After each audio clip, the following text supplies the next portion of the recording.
Alam nyo ba na pumanaw na ang anak ni Kuya Kim Atienza na si Eman Atienza? Yes, pumanaw ang anak ni Kim Atienza na si Eman Atienza sa edad na 19 years old. Si Eman Atienza ay isang content creator at sparkle artist at umuusbong pa lang bilang bagong artista. Trending na ito ngayon sa iba't ibang social media platform na kung saan alam ng mga tao na mabait, maingay at madaldal at magalang itong si Eman Atienza.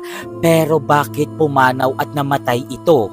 Ayon sa source, ang kinamatay ni Eman Atienza at hindi ako sure kung totoo ito ay nagpakamatay ito or nag-suicide.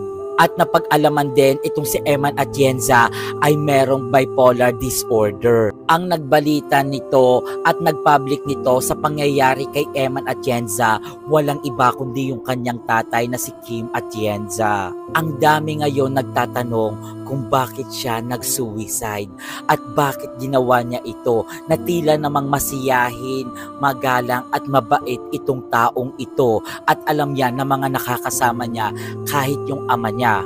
Ano kaya yung dahilan kung bakit ginawa niya ang ganyang bagay? Grabe, sobrang bata niya pa at the age of 19 at umuusbong pa lang bilang bagong artista sa GMA. Rest and peace kay Eman Atienza at condolence sa pamilya mo.